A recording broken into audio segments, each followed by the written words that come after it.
굉장히 빨리 옵니다. 심한 다음에 20대도 옵니다. 맨날 배달 음식만 시켜 먹고 이런 분들이 있잖아요. 방법 없어요. 그냥 일찍 죽는 수밖에 없어요.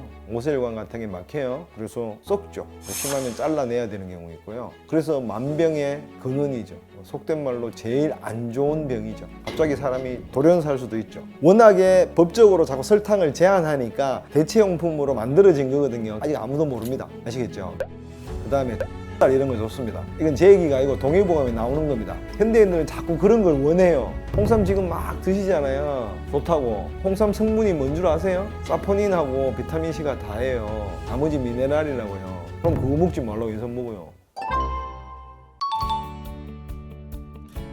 술 드시고 그다음에 당 섭취량이 너무 많으신 거예요. 여기다가 활동량 떨어져서 그렇습니다. 그다음에 현대인들은 슈가, 설탕의 섭취가 너무 많습니다. 아이스크림, 빵, 생각해 보세요. 제가 말한 것 중에 과자 다 설탕 덩어리들이죠. 탄산음료, 이를테면 뭐 하이볼 드신다고 해도 술에다가 그렇잖아요. 다 설탕 덩어리들인 거죠. 그런 거를 덜 드셔야 됩니다. 그러고 이제 운동은 적게 하시잖아요. 육체적인 활동량은 떨어져요. 요새 나가서 밥 매는 사람 잘 없잖아요.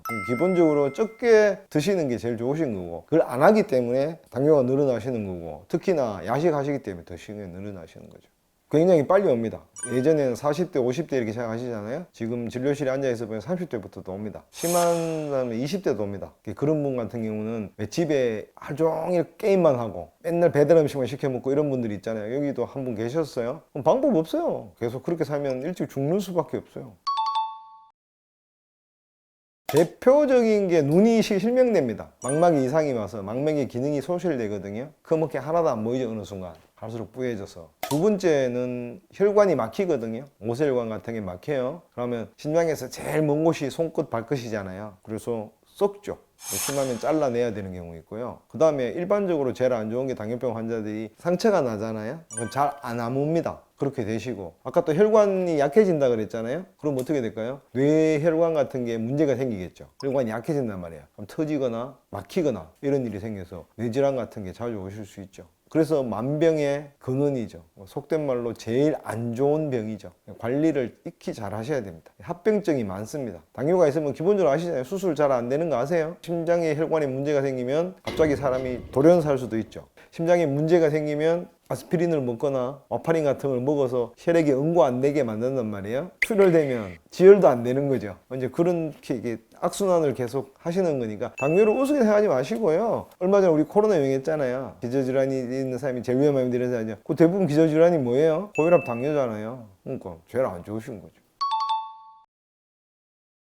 당뇨를 예방하는 음식은 없고요. 있으실 때 녹두, 그 다음에 조갯살 이런 거 좋습니다. 이건 제 얘기가 아니고 동의보감에 나오는 겁니다. 버섯, 그 다음에 닭고기 이런 것들 많이 드시라고 되어 있습니다. 근데 사실은 체질에 좀 맞추시는 게 좋습니다. 한의학적으로. 저는 뭐 사상의학을 하는 사람이라서 소양인에 맞는 음식, 태음인에 맞는 음식을 맞추시는 게 제일 좋은데요. 동의보감에는 녹두 같은 거, 제가 말한 건 녹두나 특히 조개살 같은 거는 약간 성분이 약간 차요. 인삼은 뜨겁죠. 인삼은 뜨겁다. 생강은 뜨겁겠죠. 맵잖아요. 그렇게 되시는 거지만 아까 말씀드린 녹두라든가 조개살 이런 것들은 좀 열을 내리는 음식이에요. 당뇨도 우리 몸이 열 나거든요. 소갈병이라 그러잖아요. 물 타고 이렇게 되잖아요. 그러니까 열을 좀 내려요. 그래서 그런 거 도움 되세요. 그러고 한 가지 말씀드리고 싶은 건 성분학적으로 얘기하면 글루타치온이라는 게 있어요. 우리 몸에. 이것도 일종의 효소예요. 우리 몸을 산화시키지 않는 항산화제예요. 피부가 늙거나 피로하거나 염증이 생기거나 이건 다 산화된 거예요. 화학적으로 얘기하면 그거를 막아주는 성분이 글루타치온이에요. 그런 음식을 많이 드시면 좋아요. 뭐 대표적인 게 브로콜리, 버섯, 황기 뭐 이런 데 들어있었어요.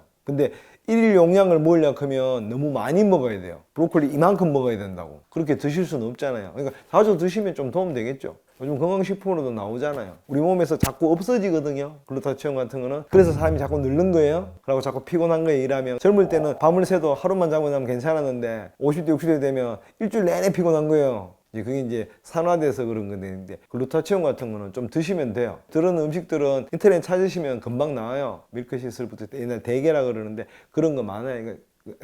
이게 빵깨 대게가 아니고요. 풀 있어요. 대게 안에 겠졌어요. 그런데 들어있어요. 찾아보시고 그렇게 좀 드시면 도움이 되겠죠. 그거는 사람마다 다 틀립니다. 기본적으로 생각하셔야 될 게 뭐는 뭐에 끝내주는 건 없습니다. 그건 사람마다 조금씩 틀리신데 아까 말씀드린 글루타치온 같은 거 만약에 사람이 열이 나고 굉장히 다혈질 있고 막 이렇잖아요. 성격도 급하고 이러면 기본적으로 약간 서늘한 음식들 있죠. 아까 내가 녹두 뭐 이렇게 조갯살 이런 거 말씀드렸잖아요. 오징어 뭐 이런 거 말씀드렸잖아요. 버섯 이런 거. 버섯이 어디 자라요? 따뜻한 데 자라요? 추운 데 자라요? 약간 서늘한 데 자라죠. 그 다음 또 음습한 데 자라죠. 기운이 약간 그래요. 그래서 그런 게 의미가 있는 거예요. 한의학적으로는 이거는 이거에 끝내준다 이런 거는 케이스 바이 케이스대로 다 틀린 거예요. 사랑은 좋은 거예요, 안 좋은 거예요? 내가 이 여자를 사랑해요. 그럼 이게 좋은 거예요, 나쁜 거예요? 좋을 수도 있고 나쁠 수도 있는 거예요. 그 여자를 사랑했어요. 사랑했는데 종교가 틀려요. 그럼 맨날 분란이 일어나요. 그러면 그 사람한테 그 사랑은 독이 된 거예요, 약이 된 거예요? 그렇죠? 그러니까 그거는 절대적인 건 없다 이 말이에요. 그건 항상 여러분들이 생각하셔야 돼요. 현대인들은 자꾸 그런 걸 원해요. 그죠? 꼭 그렇지는 않아요. 세상에 약이 안 되는 풀은 없어요. 다 쓰임에 따라 틀린 거예요. 저거는 아무 쓸데는 독초야. 독초는 약 아닌가요? 쓸 때는 써야 되겠죠. 물론 지금은 현대의학이 발달하고 화학이 발달해서 그보다 더 간단하게 쓸 수 있는 약들이 있겠죠. 이를테면 코브라한테 물렸어요. 그럼 독이죠. 그럼 그걸 제하는 것은 뭐 평소에 우리가 먹으면 좋을까요? 그것도 제독제도 별로 몸에 안 좋을 거 아니에요. 어쩔 수 없이 쓰는 거지만 항상 일률적으로 생각하실 필요는 없어요. 그렇게 물어볼게요. 사랑도 그렇게 좋을 수도 있고 나쁠 수도 있죠. 그러면 인삼은요? 누구한테는 좋을 수도 있고 누구한테는 나쁠 수도 있잖아요. 그래서 당뇨에 끝내주는 음식은 없어요. 그렇지만 아까 말씀드린 대로 그런 녹두라든가 조갯살이라든가 버섯이라든가 이런 것들은 많은 사람들이 어느 정도 효과를 본 적이 있는 음식들이에요. 다른 것도 마찬가지세요. 근데 꼭 내한테 맞다고 생각하실 수는 없어요. 본인이 가서 해보세요. 해보시면 되고요. 기본적으로 가까운 한의사 선생님이나 내과 선생님들하고 상의를 하셔서 자꾸 양약을 드셔서 해결을 하시려고 그러지 마시고, 뭐 저는 한의사라서 뭐 욕을 하실지 모르겠지만 기본적으로 자연 치료할 수 있는 방법이 있으시면 그렇게 찾아서 해보시는 게 제일 좋으세요.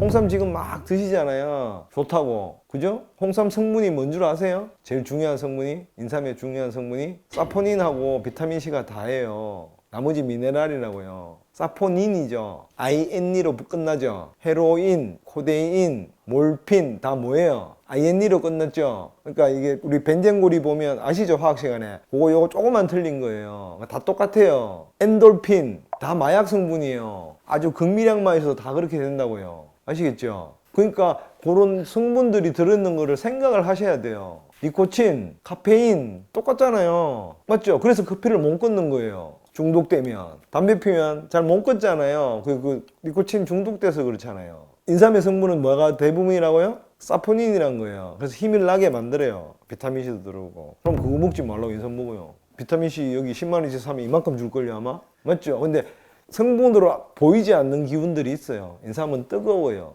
그래서 열이 막 팡팡팡 뛰는, 쉽게 얘기하면 뭐 막 까불까불하고 맨날 평소에도 그런 사람이 있어요. 맨날 활동적이고 잠도 못 자고 더운 데는 절대로 못 자고 이런 사람 있죠. 그런 사람은 홍삼 먹으면 좋을까요 안 좋을까요?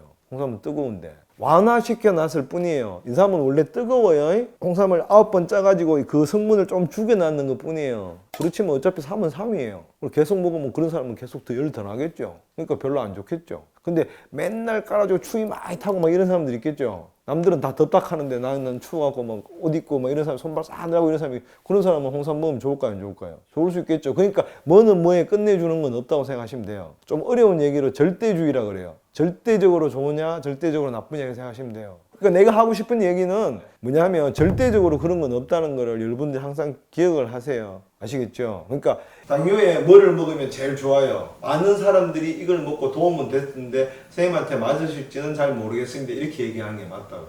제대로 된 의사라면. 오이를 드세요 이렇게 얘기하는 것도 마찬가지고요. 내가 발효식품은 통째로 얘기했잖아요. 브로다 얘기했잖아요. 그런 건 대충 먹어도 돼요. 우유하고 플레인 요구르트하고 차이가 뭐예요? 성분학적으로 얘기하면 하나도 없죠. 똑같죠. 단지 뭐만 들었어요? 유산균만 들었는 것밖에 없잖아요. 근데 왜 이거는 뭐 아무나 먹어도 괜찮고 이거는 우유만 먹으면 설사하고 배탈 나는 사람이 있는데 그 어느 사람도 이거는 먹어도 괜찮다고요. 그러니까 성분학적으로 따질 수가 없다고. 그거를 내가 얘기하고 싶은 거예요.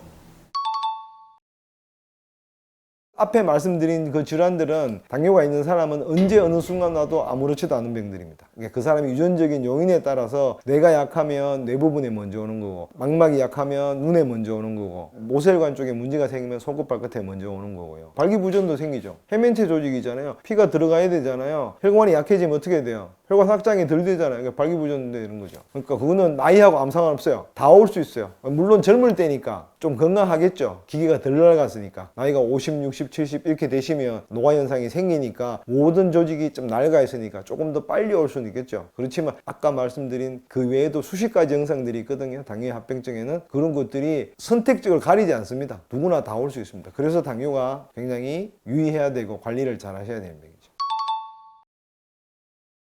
당이 소변으로 나오는 거잖아요. 원래 어떻게 하냐면 예전 사람들은 오줌을 찍어 먹어봤어요. 그렇게 되면 오줌이 달달한 거예요. 당이 소변으로 섞여서 나오니까. 요즘은 기계로 찍으면 되잖아요. 이해되시죠? 매우틀이 뭔 줄 아세요? 우리 순 한국말인데 임금님이 똥 누는 곳을 매우틀이라고 그랬어요. 옛날에 허준 드라마 보면 이렇게 냄새 맡고 이렇게 하는 거 있잖아요. 그걸 보고 어떻게 왕의 건강 상태를 파악하는 거거든요. 옛날에는 그렇게도 했었어요. 기본적으로 당뇨가 오는 거는요, 소변에서 단 냄새가 나는 사람들도 있어요. 실제로. 혹시 자기 소변 한번 이렇게 손으로 찍어서 한번 드셔보세요. 단맛이 느껴진다 그러면 큰일 났는 거예요. 근데 기본적으로 그 전에 자꾸 피곤합니다. 자꾸 피곤하고, 두 번째 자꾸 물이 땡기고요. 옛날 병으로 소갈병이라 그러거든요. 갈증이 자꾸 나는 병이야. 그리고 자꾸 과식해요. 엄청 먹어요. 평소에 내가 하루에 밥을 이를테면 3끼 먹어서 하루에 한 공기씩 먹던 사람이 그걸 4공기, 5공기씩 먹고 그래도 배고프다 그래요. 왜냐면 그 양분화가 안 되기 때문에. 그렇게 아실 수 있어요. 그리고 요즘은 세월 좋잖아요. 피 한 방울 딱 찍으면 나오잖아요. 건강검진 하시잖아요. 그러면 금방 아실 수 있는데, 기본적으로 아실 수 있는 거는 아까 말씀드린 대로 갈증이 심하게 난다든가, 그 다음에 이유도 없이 한 일도 없는데 10시간을 자도 피곤하고 12시간을 자도 피곤한 거죠. 그러면 그거는 일단 20대라도 검진을 해보셔야 되겠죠. 그 정도 되시면 제가 검사하시지 않으라 그래도 알아서 가셔서 하시겠죠.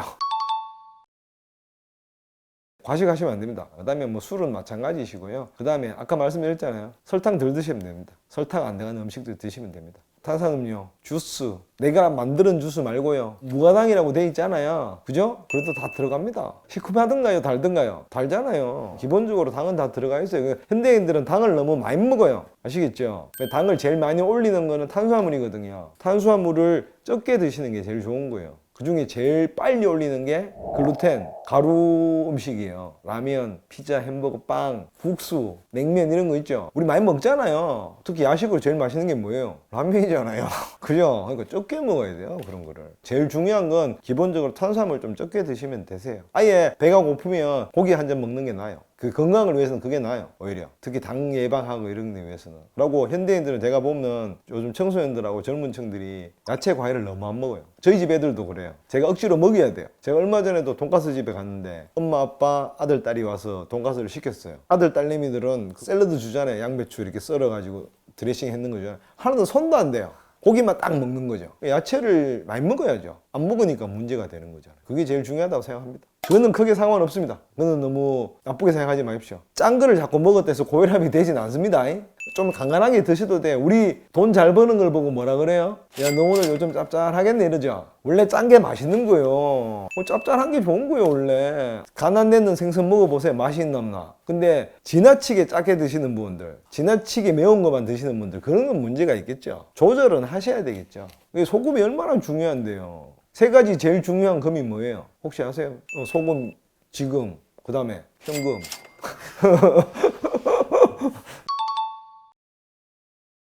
그것도 안 좋습니다. 아스팜산하고 그거 다 들어가 있습니다. 설탕보다는 조금 나은데요. 그게 아직까지 그 성분들이 유해한지 무해한지 완벽한 결론이 나와 있지 않습니다. 워낙에 법적으로 자꾸 설탕을 제한하니까 대체용품으로 만들어진 거거든요. 아직 아무도 모릅니다. 아시겠죠? 결론이 안 나 있다는 얘기죠. 그러니까 공장에 나온 거 먹으면 좋다 안 좋다? 안 좋다. 건강하게 사시고 싶으시면 그냥 맹물 드시면 제일 좋습니다. 꼭 그렇게 하시려면 이렇게 하시면 됩니다. 좋은 꿀을 구하셔서 꿀 한 잔 타 드시면 되죠. 그 안에 미네랄 다 들었잖아요. 당도 들었잖아요. 천연 물 끓이시면 제일 좋겠죠. 이럴 때면. 그리고 유기농 설탕은 좀 드셔도 돼요. 사실은 지금 우리 하얗잖아요. 정백당이라 그래서 원래 사탕수수나 사탕물을 퉁퉁퉁 썰어갖고 밑에서 불 떼갖고 고운 거잖아요. 그러면 색깔이 어떨 것 같아요? 갈색이 돼요. 약간 거무튀튀해져요. 사실 그것도 별로 안 좋지만, 왜냐하면 섬유질을 다 빼버리기 때문에 안 좋지만 그렇게 하셔도 돼요. 혹시 옛날에 조청 아세요? 조청? 조청 옛날에 밤새도록 저어야 돼요. 이? 그런 거 구하셔서 그거 드시면 되죠. 꼭 단물 드시고 싶으시면. 조청이 훨씬 더 좋은 거죠.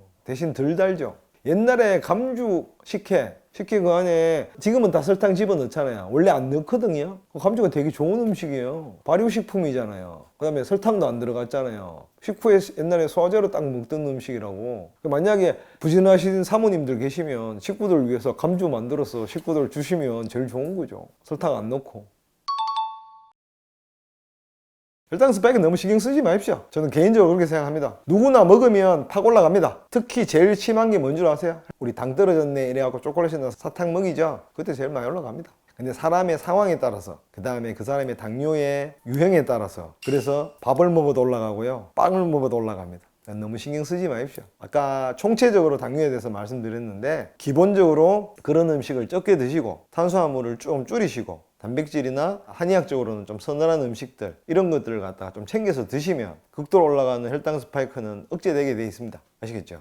혈당 스파이크는 병적인 거지만 이렇게 순간적으로 팍 올라가잖아요. 자기가 제일 많이 올라가는 음식이 있어요. 자기가 면밀히 따지면 찾아낼 수 있어요. 사실은 해보면 돼요. 집에서 뽑으면 되잖아요. 밥 먹고 1시간 있다 재보고, 빵 먹고 한번 재보고, 과일 먹고 한번 재보고, 그리고 쌀밥 먹고 재보고, 보리밥 먹고 재보고 보시면 되잖아요. 그 노력을 안 하려고 해요. 그렇지. 그래서 제일 안 좋은 것부터 걷어냈을 거예요. 본인들이 노력하셔야죠. 의사가 어떻게 다 찾아내요. 그러니까 너무 구애받지 마시고 집에서 하실 수 있으면 하시는데, 기본적으로 아까 말씀드렸죠. 탄수화물 양 줄이시고, 그 다음에 잡곡밥 먹고, 기본적으로 현미를 드시든, 그거는 가까운 한의원 가셔서 상의를 하세요. 내가 보리밥을 먹어야 될지, 조밥을 먹어야 될지, 수수밥을 먹어야 될지 사람마다 다 틀리세요. 그거는 상의를 하시고요. 양은 기본적으로 조금 줄이시는 게 좋다. 그렇게 하시면 된다. 단순하게 드시면 된다. 고기나 좋은 단백질 자꾸 드시고 그렇게 하시면 혈당 스파이크는 조절하실 수 있습니다.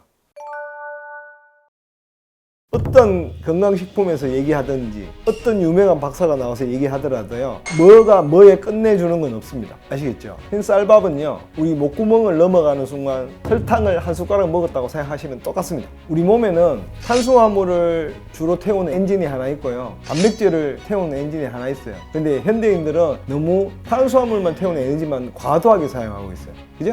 자기한테 제일 맞는 곡물이 있거든요. 잘 모르시잖아요. 조금 전에 제가 말씀드렸는데 잘 모르시... 그게 제일 중요합니다. 당뇨병 환자들한테는. 우리 몸에는 우리 아시잖아요. 우리 3대 영양소, 탄수화물, 단백질, 지방이 있잖아요. 다 필요합니다. 다 필요한데 현대인들은 탄수화물을 늘 섭취하고 있습니다. 어떤 식으로? 당에 의해서요. 그러니까 설탕이 묻어있는 음식들 같은 거죠. 샐러드 먹을 때 드레싱 하죠. 그럼 거기도 다 들어있습니다. 또 우리 한국 음식 하면 고추장, 된장 뭘로 만들어요? 콩으로 만들잖아요. 콩으로. 콩이 뭐예요?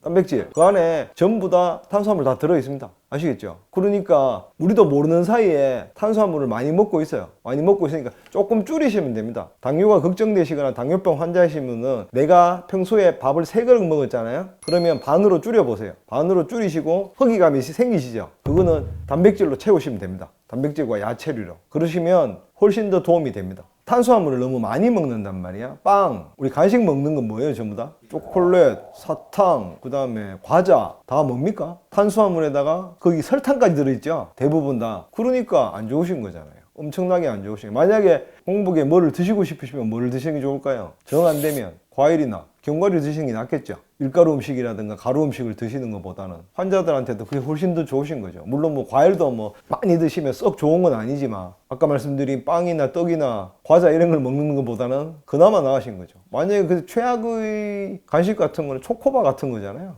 당 덩어리잖아요. 굶고 죄를 안 좋으죠. 일단 우리 몸에 필수 영양소가 들어와야 되잖아요. 에너지원이 들어와야 되니까 우리 몸에는 탄수화물을 주로 태우는 엔진이 하나 있고요, 단백질을 태우는 엔진이 하나 있어요. 근데 현대인들은 너무 탄수화물만 태우는 에너지만 과도하게 사용하고 있어요. 그죠? 근데 단백질을 태우는 엔진을 덜 사용하고 있거든요. 그러니까 그거를 조금 더 많이 쓰면 되는 거죠. 몸에는 아무 이상이 없어요. 제가 하루에 탄수화물 전혀 드시지 말라는 얘기가 아니잖아요. 내가 3그릇 먹던 거를 1그릇 정도로 줄이고 나머지 그 배고픔, 허기짐 이런 거는 뭘로 하면 돼요? 단백질, 지방으로 하시면 된다는 얘기잖아요.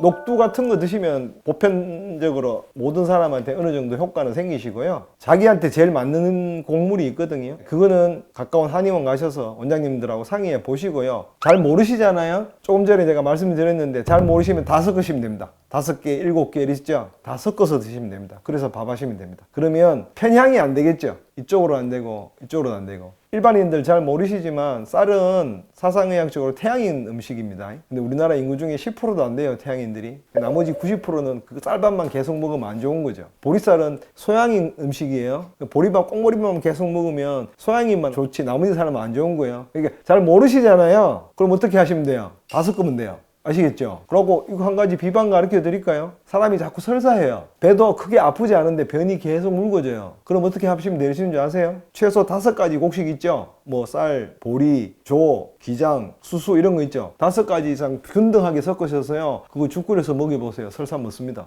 옛날 민간방입니다. 민간방. 옛날에 할머님들이 옛날에 병원 잘 없었잖아요. 애가 계속 그거 아세요? 곱동이라고 아세요? 애들이 대변을 보는데 땡글땡글땡글하게 이렇게 자꾸 쌓여.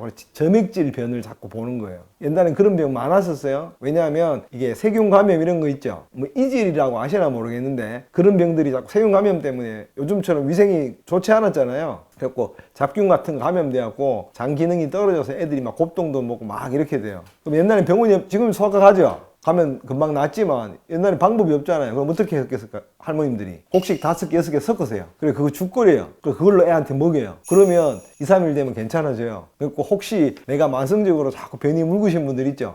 매일 술 먹어서 설사하는 거 말고요. 그건 제외하고 해하고 자꾸 그러신 분이다. 그러면 그렇게 해서 식사해서 드셔보세요. 틀림없이 효과 있으실 거예요. 기본적으로 식이섬유가 많이 들어가는 곡물을 드시고요. 당뇨병 환자는 기본적으로 탄수화물량을 줄이시면 됩니다. 그리고 녹두 같은 거, 녹두는 열을 끄거든요. 동의보감에도 나와 있습니다. 녹두 같은 거를 갖다가 밥에 넣으셔서 드시면 도움이 되시겠죠. 그리고 기본적으로는 내가 먹던 밥량을 반 정도로 줄이시면 됩니다. 그게 제일 중요합니다. 당뇨병 환자들한테는. 그러시고 배고프면 고기 몇 점 더 드시고요. 생선 몇 점 더 드시고 그렇게 하시면 됩니다.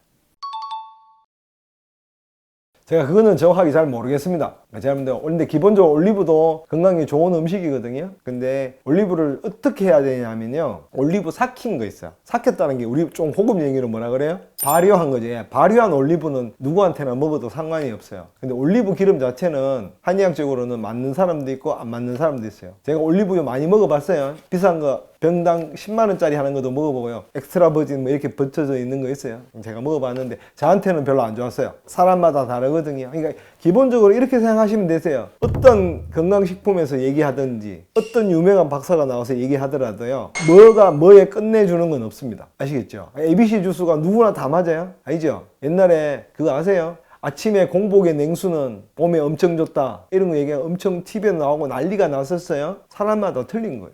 그리고 자기한테 찾아가시면 돼요. 누가 내가 잇몸이 안 좋은데 뭐를 먹으니까 소나무 송진 아세요? 거기다 소주 넣어서 마시고 났더니만 잇몸이 풍치가 다 났다. 의미가 있어요. 근데 에브리바디 그렇지 않다고요. 아시겠죠? 올리브유도 마찬가지시라고 생각하시면 됩니다. 그러니까 좋은 사람도 분명히 있을 겁니다. 근데 아까 말씀드린 대로 올리브를 꼭 드시고 싶으시면 발효한 올리브 있거든요. 그거 밥에 넣으셔서 밥 하시면 됩니다. 아시겠죠? 그렇게 하시면 되잖아요. 그리고 기본적으로 또 생각하셔야 될 게 우리 참기름도 그렇고 들기름도 그렇고 짤 때 어떻게 짜요? 볶아요. 일단 열을 가했죠. 산화시키는 거예요. 그러고 짤 때 어떻게 짜요? 고환고압으로 눌러요. 그럼 또 산화돼요. 그러면 산화 물질들이 생겨요. 그거는 일금 발암 물질이라고 제가 옛날에 말씀드렸죠. 그거 별로 안 좋으신 거예요. 그래서 잘하는 참기름 짜 드립니다 이런 거 하는데 어떤 내용인지 아세요? 생으로 짭니다. 볶지 않고 짭니다. 올리브유를 어떻게 만드는지 제가 공장에 안 가서 잘 모르겠어요. 과연 어떤 식으로 열을 가할지 안 가할지 어떠한 형식을 취할지는 잘 모르겠는데 잘 모르시면 발효시킨 올리브를 밥에다 넣어서 드시면 됩니다. 좋을 수 있다고 생각합니다. 우리 김치 먹는 거랑 똑같잖아요. 김치를 밥에 넣어서 김치밥 해 먹는 거랑 똑같은 거잖아요. 기본적으로 발효식품이고 올리브도 10대 건강식품 중에 하나가 그렇잖아요. 그러니까 그렇게 드시면 도움이 되리라고 생각합니다.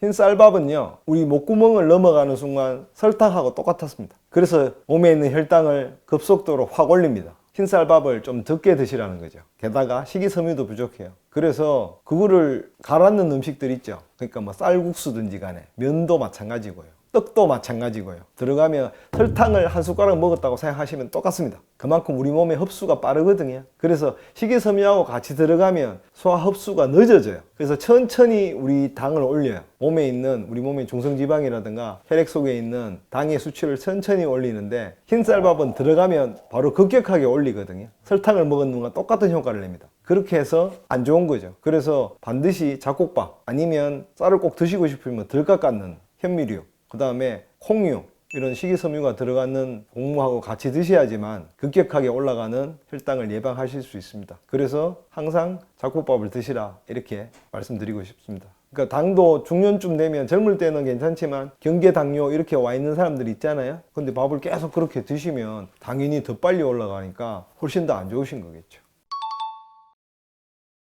또 재밌는 얘기 하나 해드릴까요? 여러분들 오이 냄새 알죠? 오이 냄새 약간 향긋하게 나죠? 근데 그거는요, 우리가 지금 강제로 키우기 때문에, 그리고 비료주고 농약 치고 이래서요, 냄새가 그렇게밖에 안 나요. 제가 시골에 있을 때요, 오이를 자연스럽게 키우잖아요? 냄새가 얼마나 좋은지 아세요? 저기 놔두면요, 온 집안이 오이 냄새예요. 이해되시나요? 자연으로 돌아가시면 돼요. 지금은 오이를 단위 면적당 많이 생산해내야지만 생산 단가가 많기 때문에 빨리 키우잖아요. 그럼 뭐 여러 가지 작업들을 하겠죠. 뭐 영양소도 주고 막 이렇게 되잖아요. 자연적으로 키우잖아요. 그럼 느리죠. 중간에 뭐 크기도 좀 작아지고 이렇게 되잖아요. 대신에요, 그 향은 말도 못해요. 아마 한 100배는 더 날걸요. 오이 냄새 여러분들 다 아시죠? 그 100배라고 생각해 보세요. 얼마나 좋은가. 우리는 그런 걸 안 먹잖아요. 그렇게 돌아가시면 되세요.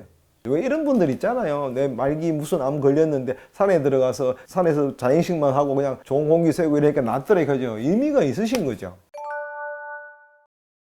혈관이 꽉 조여져 있으면 피가 흐르는 통로가 좁아져서 혈압이 올라가게 되는데, 지질들이 몸에 너무 많이 쌓이게 되면 심장혈관 질환이나 뇌 질환으로 이어질 수도 있는데요. 2014년에 영국에서 발표한 한 논문에 따르면 당뇨를 잘 관리하는 사람들이 2주 동안 식초를 포함한 실험약을 먹었더니 당 수치가 걱정되는 분들에게는 정말 좋은 대안이 될 수 있어요. 그러면 식초는 어떻게 먹어야 효과를 최대로 발휘할 수 있을까요? 지금부터는 식초와 사과식초의 효능 3가지를 알려드리도록 할게요.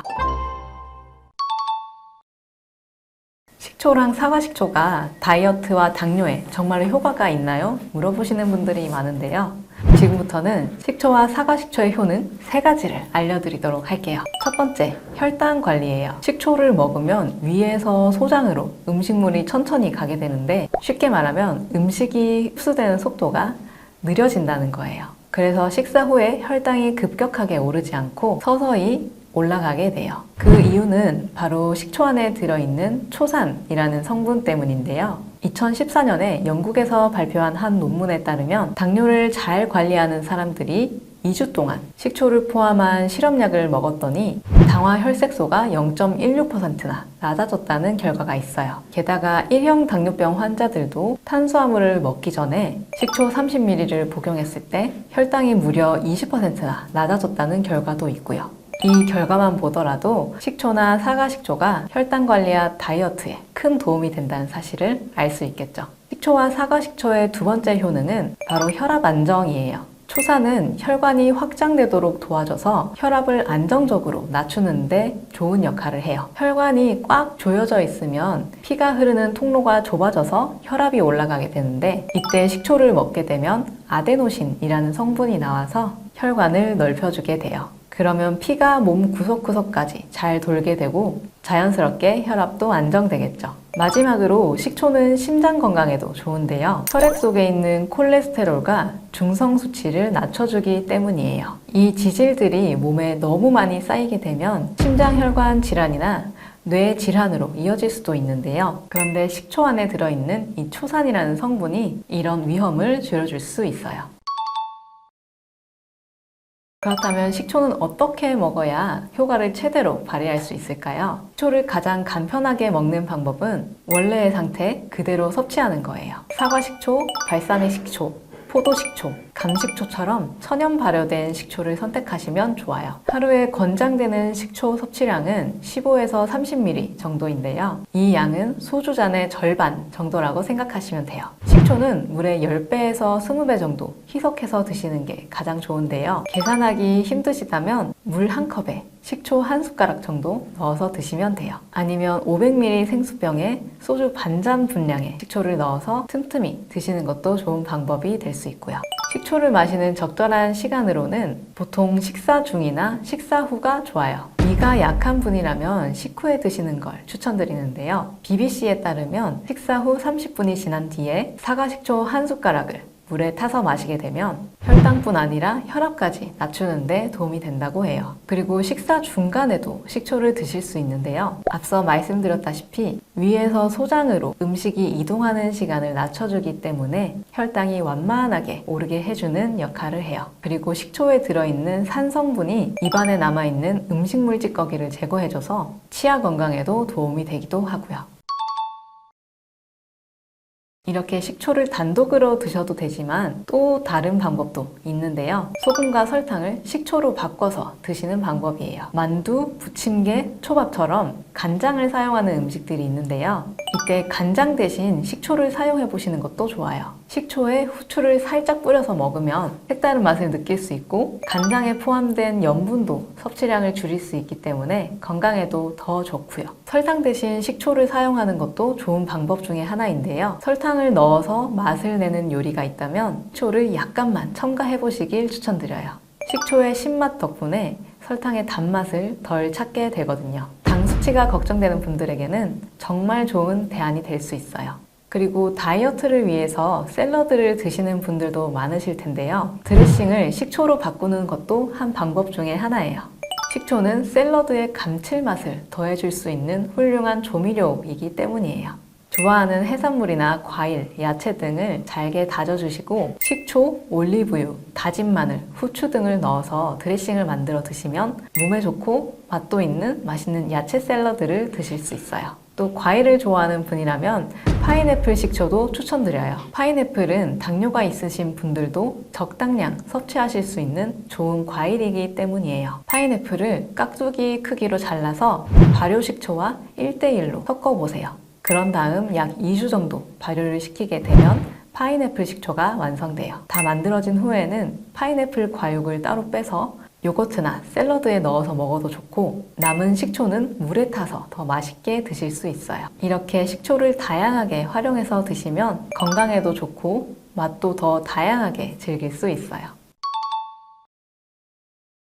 식초를 섭취할 때 우리가 주의해야 할 점으로는 어떤 것들이 있을까요? 첫 번째는 원액으로 섭취하지 않기예요. 식초에는 강한 산 성분이 있는데요. 희석하지 않고 원액으로 마시게 되면 치아 건강에 좋지 않을 수 있어요. 손상된 치아 표면으로 세균이 침투해서 충치가 생길 위험이 커질 수도 있고요. 실제로 네덜란드의 한 연구에서는 매일 사과 식초를 희석하지 않고 마신 사람이 충치를 겪은 사례도 보고가 되기도 했으니까요. 식초는 반드시 물에 최소 10배 이상 희석해서 꼭 드셔야 된다는 거 잊지 말아주세요. 그리고 치아 건강 외에도 소화기관이 좋지 않으신 분들은 역류성 식도염을 일으키거나 메스꺼움, 소화불량 등의 증상을 일으킬 수 있어요. 그래서 평소에 소화가 잘 안 된다, 위장이 약하다 라고 생각이 드시는 분들이 있다면 식초는 주의해서 드시는 게 좋아요. 그리고 특히 식초를 피해야 되는 경우도 있는데요. 만성 신장질환이 있는 분들은 신장 기능이 약해져서 식초의 강한 산 성분을 잘 처리하지 못할 수도 있어요. 이렇게 되면 산 성분이 몸에 쌓일 수도 있고 또 산 성분에 알레르기가 있는 경우에는 입이나 눈이 붓고 피부에 발진이 생기는 경우도 있으니까요. 주의해서 드시는 게 좋겠죠. 그렇다면 식초와 궁합이 좋은 음식, 또 좋지 않은 음식으로는 어떤 것들이 있을까요? 궁합이 좋은 첫 번째 음식은 바로 콩이에요.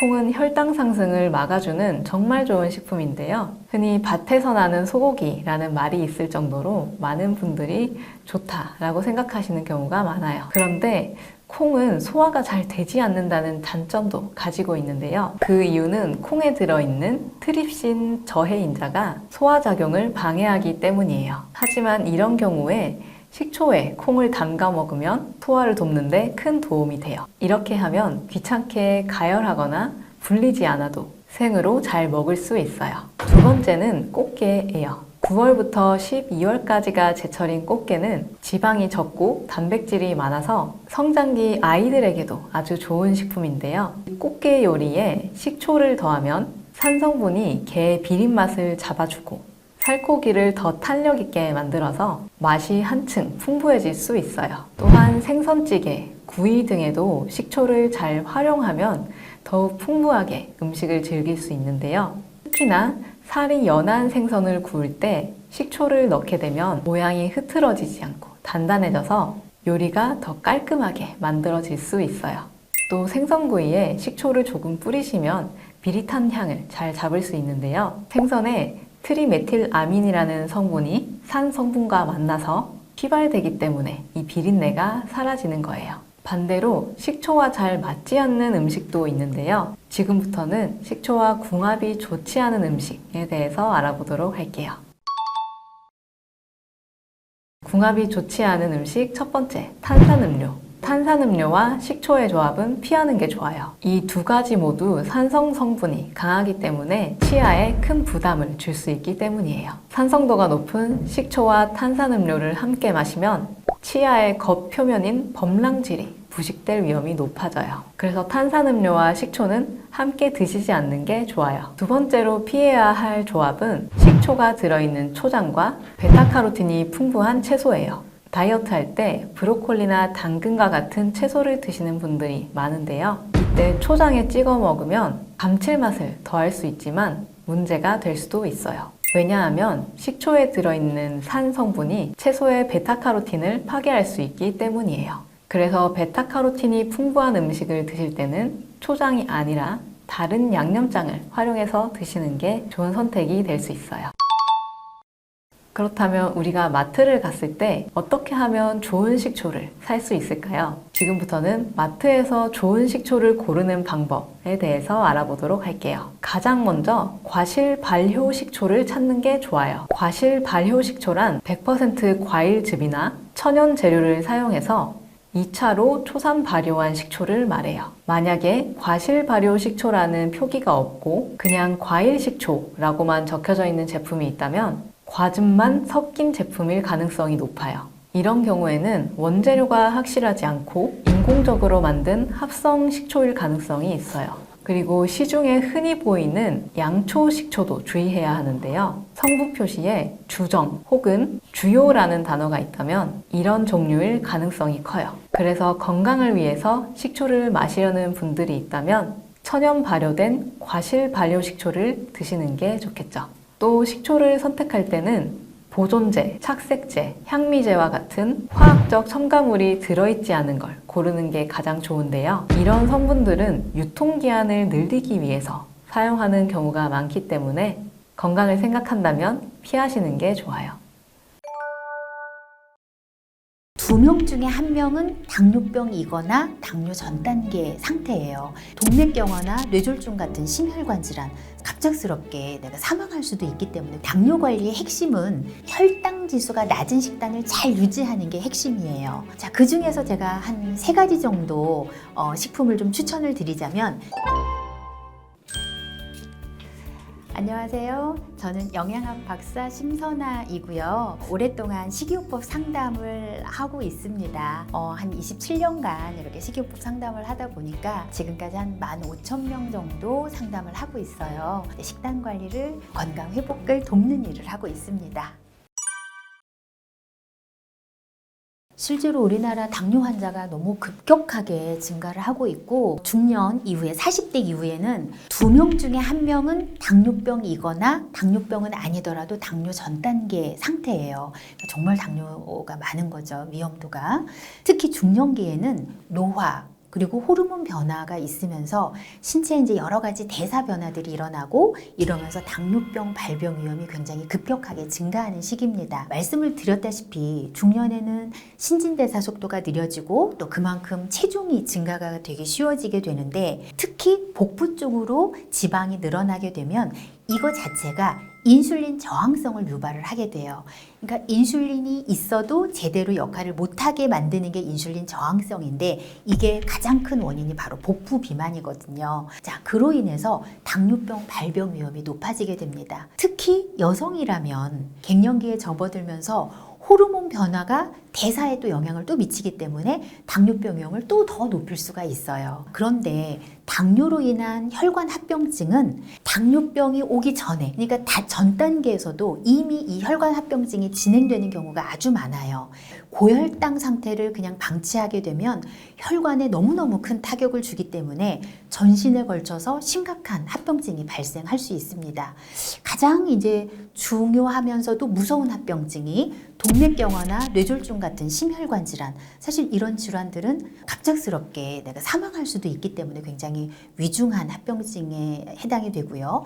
또 신장 손상, 또 시력 저하나 심하면 실명, 또 당뇨발 이런 만성 질환들이 많이 생길 수가 있고 면역력이 떨어지니까 사실은 모든 질환들이 다 올 수 있어요. 또 치주염 같은 이런 합병증들도 흔하게 올 수 있습니다. 당뇨가 있거나 당뇨 전 단계에서 절대로 이거를 가볍게 여기시면 안 되고 적극적으로 혈당 관리 하셔야 되고요. 정기적으로 검진하는 것이 아주 중요합니다. 안타깝게 이 당뇨는 초기에 특징적으로 나타나는 증상이 거의 없기 때문에 검사를 하지 않으면 스스로 알아차리는 것은 거의 불가능합니다.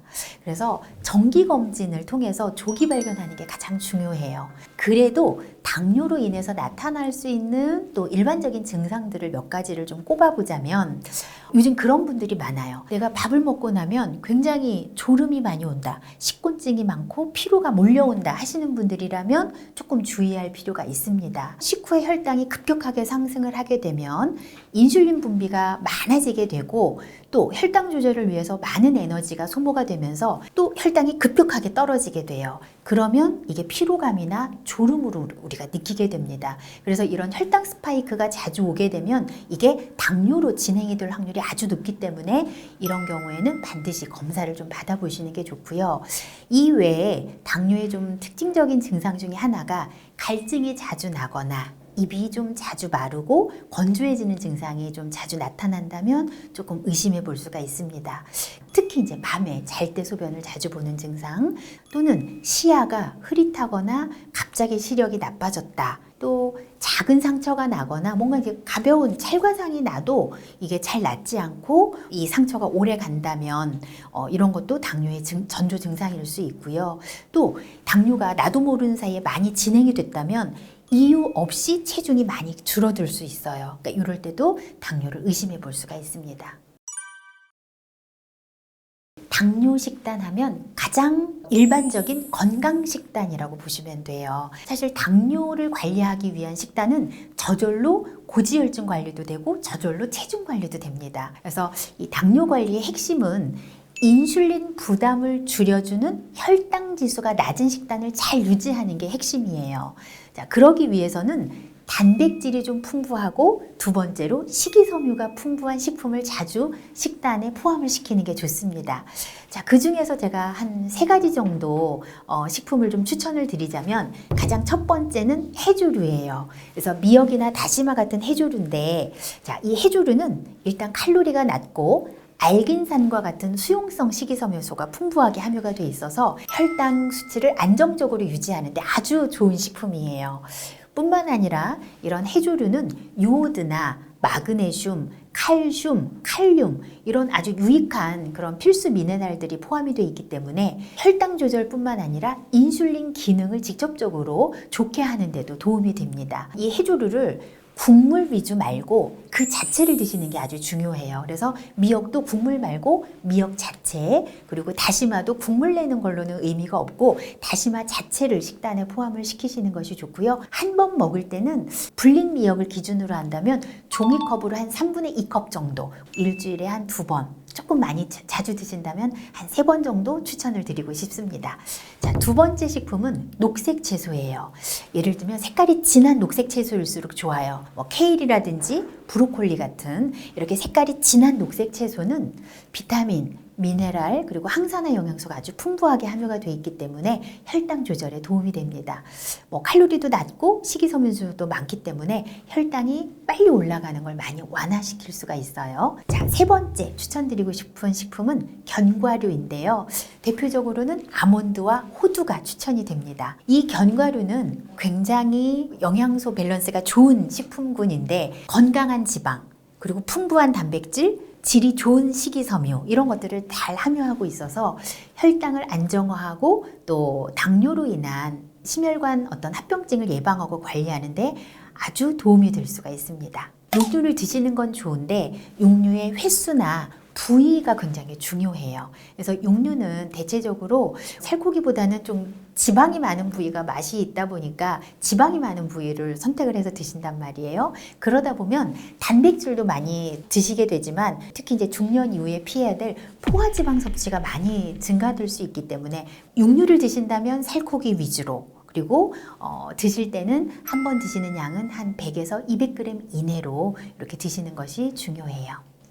우리 몸은 항상 항상성을 유지를 해야 돼요. 그러니까 항상 일정한 상태, 범위, 그걸 유지를 해야 우리 몸은 결국 건강을 유지를 하는 건데 음식을 먹으면 혈당이 올라갔다 갔다 정상 수준으로 내려오죠. 내가 음식을 먹지 않아도 이 혈당이라고 하는 것 자체는 혈액 중에 기본적으로 있는 포도당의 농도이고 혈액 중에 기본적으로 이 포도당이 항상 존재하는 이유는 내 몸에 있는 모든 세포들의 에너지원으로 필요할 때 바로바로 써야 되기 때문에 항상 어느 정도 그 수치를 유지를 하고 있어야 돼요. 그래서 내가 만약에 밥을 먹지 않아도, 내가 만약에 음식을 먹지 않아도 필요한 대로 포도당을 만들어서 항상 공복 혈당을 일정한 수준으로 유지를 하게 되어 있는 게 정상적인 우리 몸입니다.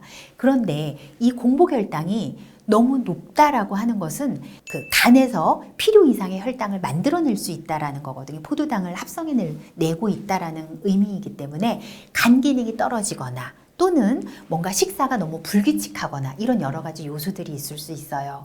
근데 결국 공복 혈당이 불규칙해지는 것은 장기적으로는 혈당 조절이 되지 않으면서 이제 당뇨병으로 가는 전제 조건이기 때문에 공복 혈당 관리도 굉장히 당뇨병 관리에 있어서는 중요하다고 할 수 있겠습니다. 당연히 운동과 스트레스 관리예요. 식사 관리는 당연히 탄수화물, 단백질, 지방이 바로바로 혈당에 영향을 미칩니다. 자, 두 번째는 운동은 에너지를 소모하기 때문에 포도당을 소모해서 혈당을 안정적으로 유지할 수 있는 즉각적인 효과가 있고요. 결과적으로는 근육량을 늘려서 이 포도당의 저장량을 늘린다거나 포도당의 소모량을 늘릴 수 있기 때문에 혈당을 안정적으로 유지할 수 있는 아주 중요한 요소예요. 스트레스 관리인데요. 이 스트레스는 호르몬에 영향을 줄 수가 있어요. 그래서 스트레스 호르몬이 많이 나와요. 그러면 혈당을 상승시키는 쪽으로 가고 포도당을 자꾸 증가시키기 때문에 혈당 조절이 되지 않습니다. 그래서 내가 아무리 식단 관리하고 운동을 해도 스트레스를 많이 받으면 이로 인해서 혈당이 조절이 안 되고 이 세 가지 삼박자가 맞지 않으면 절대로 혈당 관리는 잘 될 수가 없어요. 그래서 항상 스트레스와 운동과 식사 이 세 가지 삼박자를 잘 유지하는 것이 중요해요.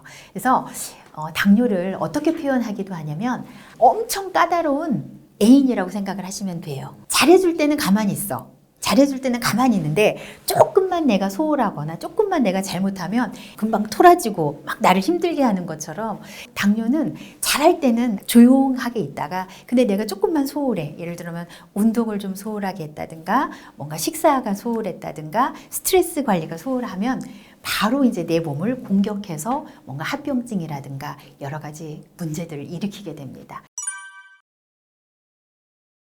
식단을 그냥 제가 무작정 짜드리는 게 아니라 왜냐하면 식사라고 하는 것은 기호적인 측면이 굉장히 많잖아요. 어떻게 현재 식사를 하기 때문에 무엇이 문제인지 항상 좋은 음식을 많이 먹어서 우리가 병을 고치기는 어려워요. 병을 고치는 핵심은 내가 무엇을 잘못하고 있는지를 찾아서 그걸 빼는 게 훨씬 더 중요합니다. 그래서 일단 제가 해드리는 방법은 먼저 어떻게 먹고 있는지를 다 적어오게 해요. 그래서 평소 식사 일기를 적으시게 해서 평소 식사에서 어떤 내용이 좀 잘못됐는지를 먼저 파악을 하고 그 부분을 교정을 하고 그러면서 추가적으로 어떤 것들을 좀 더 식단에 포함시키면 좋을지 이것들을 구체적으로 식단을 알려드리는 일을 하고 있습니다.